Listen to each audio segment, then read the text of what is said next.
Hello and welcome to the Quever channel. I am Jason, your host. We are on our way to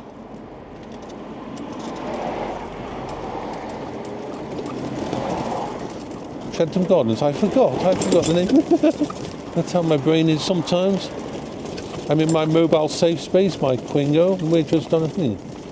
The only thing I don't like, two things actually, criticisms of the Quingo. It doesn't have an extra bit of tech on its on it. My old Kymco, which was a while ago, a long time ago, that I used to drive, you could set up a journey and see how long you'd gone in there. Doesn't have that kind of odometer.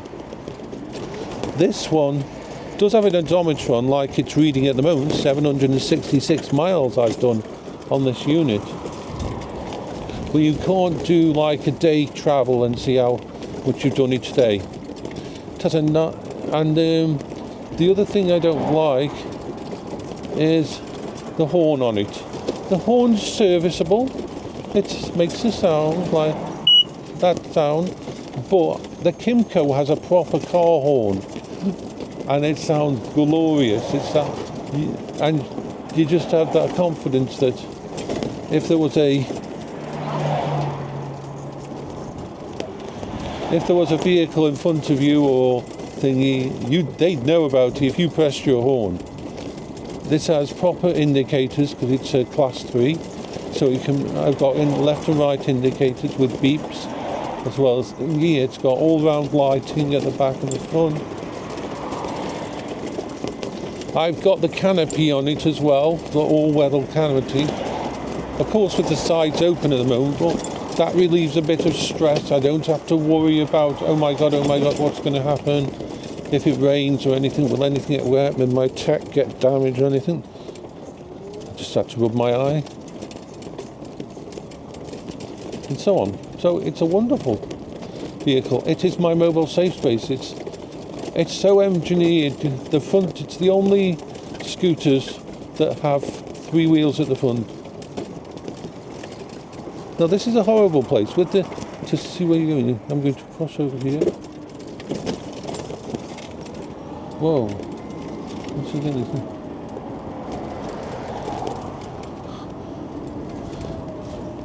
I hate the crossings where there's like a big bush in the way, so you can't see down the road to see where a car is coming. Things like that.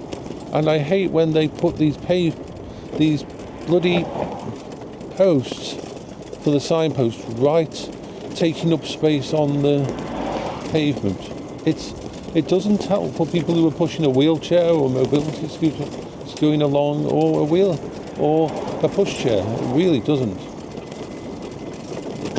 It denies us access. And remember, if there was a blockage here and I had to cross this road, I'd have to go across a busy road to get to the other side. Now we're coming up to the road where I can go on the actual road, and I'll show you just how fast this once again pavement with lots of damage to the pavement. Oh, that's a nice vehicle. Nice old classic car.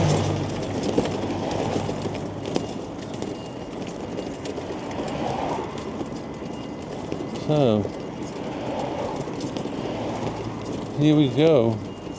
In a bit we'll have to be able to cross over onto the road. You can see the road in the distance. It's a completely straight road. It's just used by trucks and such to move. This is where the Michelin factory is. So we're outside of Hanley, outside of Stoke and we're heading towards Trentham now. The freedom of being able to do this, being able to actually go on this. So I need to turn my front lights on and the rear lights alternate because I'll be going on the road. In a minute, I'm just going to stop and have a drink of water. Actually, no, I haven't got water with me today. I've got a little bit of orange juice, a fountain orange juice that's in a little cordial type squash that my body can handle and doesn't seem to react badly. So when I talk so much, all this talking helps me to focus. See, when I'm out on my Quingo and I'm talking and that, this is another layer of helping me to focus on that.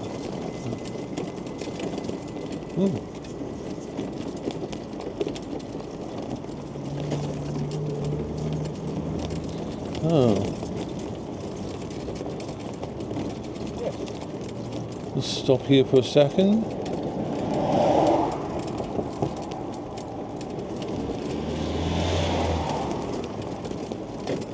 So the throttle on this is a lever, and it's very, very nicely done.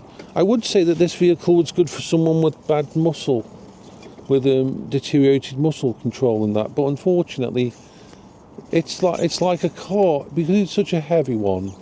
This doesn't have a very smooth turning. When I turn this vehicle, when I turn the Twingo Tourer, and it's one of the things when the person came out to show it because he wanted me to test it before I had it, to make sure I could drive it. Because you've got 3 wheels at the front, you are turning, and it's not meant for those with not, my strong arms are good for it. I know when I've been on a long ride on this, I know. Right, so.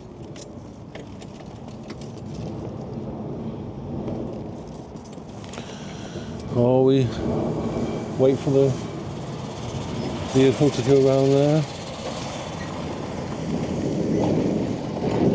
And here we go, let's cross over. Don't see a car there, we are going to...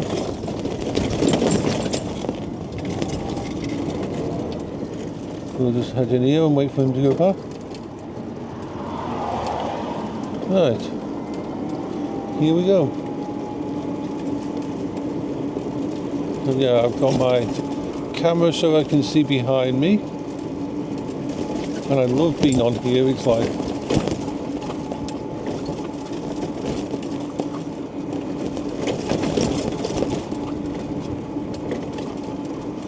I have to go on the road here because look at that car over there that's sitting on the actual pavement. An example of people who just don't think about the pavement users. And I love going down here at this speed.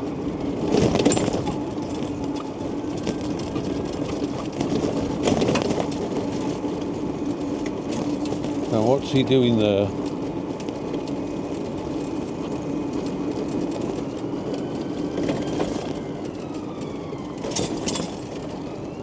Wait for this car to go past.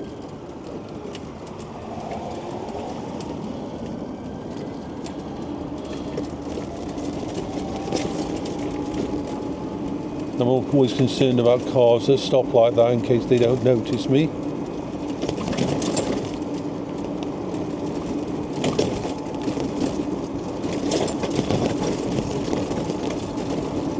But mostly this road is nice and clear, and it's a lovely road to just zoom along.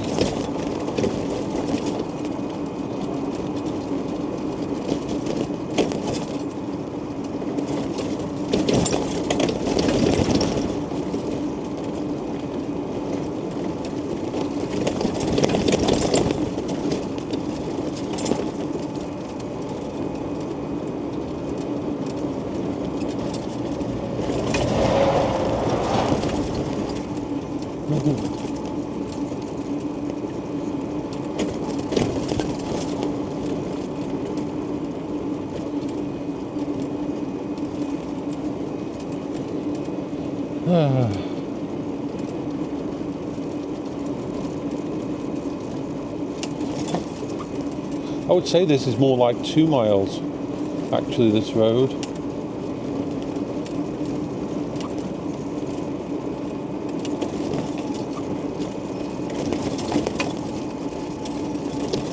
I do love going along like this, and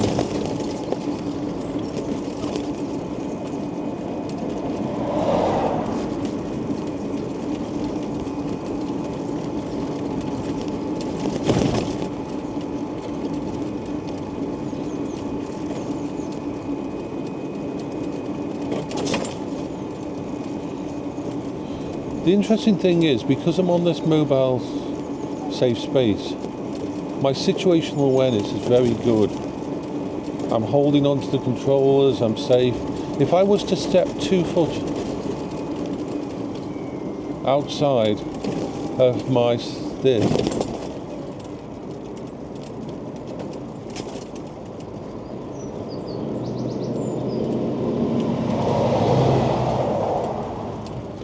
they're bigger than me. I'm always going to make way for them. I'm squishy, they're not.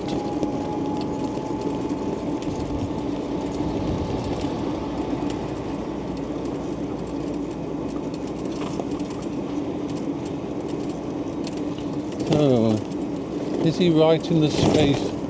But there, I should be able to get past him.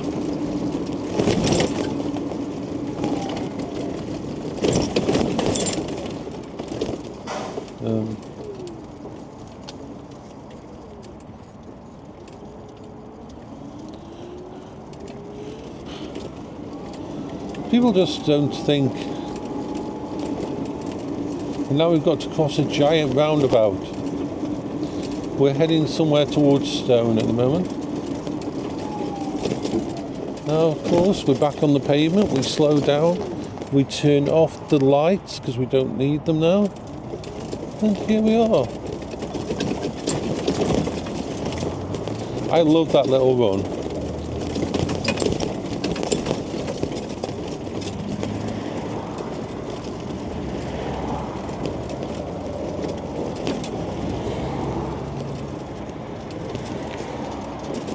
No, the independence and thingy of being able to leave my house and go like this. It's very easy it's easy for me to forget that how disabled I am. It is. I mean, it's like when I talk about how a resting place for cones, it seems.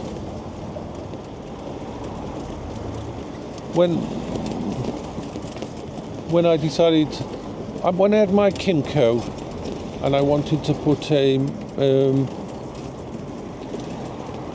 canopy on it, I bought one from a local place. I went there with my mobility scooter and they were going to have it delivered to my home for free. I thought, nah, I can go into the car park and put it on myself. Yeah, I can do that. Well, actually, how can I put it?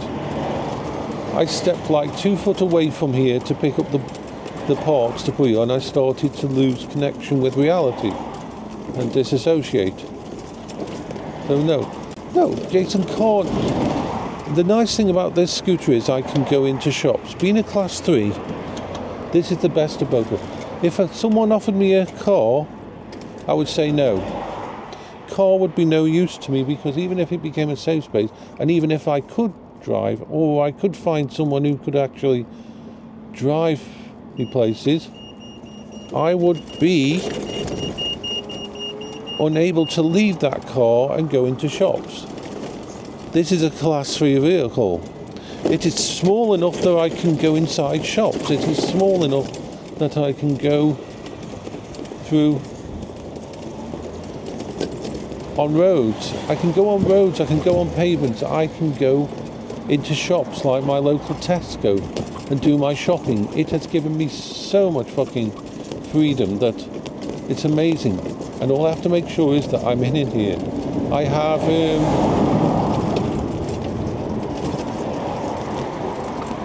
a good quality insurance, roadside assist, and so on, which means if anything happens to this vehicle, I can call a number and someone will come out to help me. I need to check when that runs out as well. I need to remember to do that when I get home, to check when I've next got to pay it, because I can't really leave home without the. I mean, this has been completely reliable. It really has. But I have to have that backup. I can cross here.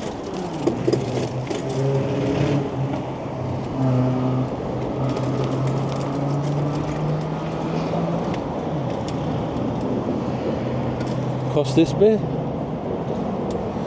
I know it's going to be quite loud, this videos.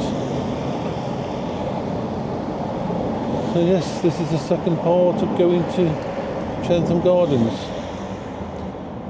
I remember once my wife died and I didn't have my anchor or anything, I spent roughly almost 5 years locked inside an actual house. I would not leave the house at all. And now, and even before that, without Paola and holding onto the wheelchair, I couldn't leave the house. But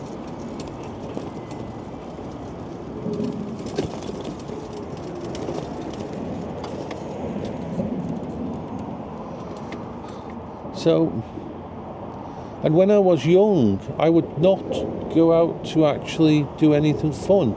When I left my house, I went for a drive with the Quingo through my old neighbourhood, and I noticed all the back gardens and garages, all the little places that I would hide away, that I would go and hide away if I had to play outside. All the abandoned houses that I just keep away from human being contact. When I went to school, I didn't walk with other people. I walked down by the brook and head all the way there. I was always trying to keep away from people because things didn't make sense. I always felt exhausted by the time I got to school if I had to interact with someone. And that was without dealing with school. Alright, so we're going to go this way. So, having something that I have travelled over 767 miles in, just because I want to, not because I have to, is this last couple of years, this has made such a difference. I adore it. It's fucking amazing.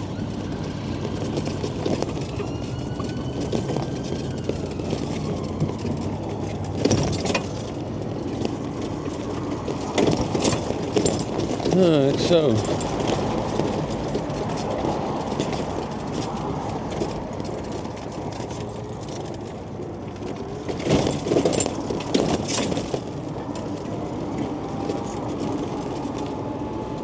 go this way. It'll be easier to get through.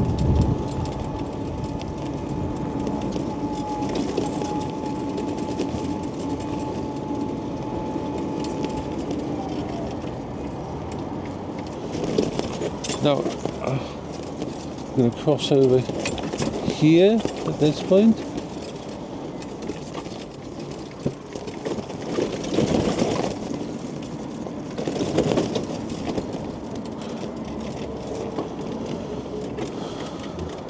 Right.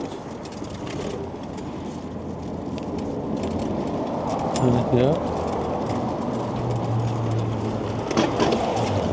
So these roads are paths are so good. Now usually, look, that's an example. I would normally ride on the opposite side. Because if you see over there, the opposite side is a much better pavement. It's a newer pavement on the opposite side. But as you can see, there's a car on the pavement. Even though these people have drives and places to put their cars, they park on the pavement, and so I can't go on that side. So I am limited on here, which has a much worse pavement with a really bad. Anybody in a wheelchair will be able to explain to you how. Oh, we're at 19 minutes, right? So bye bye for now. I'll talk to you after I restart.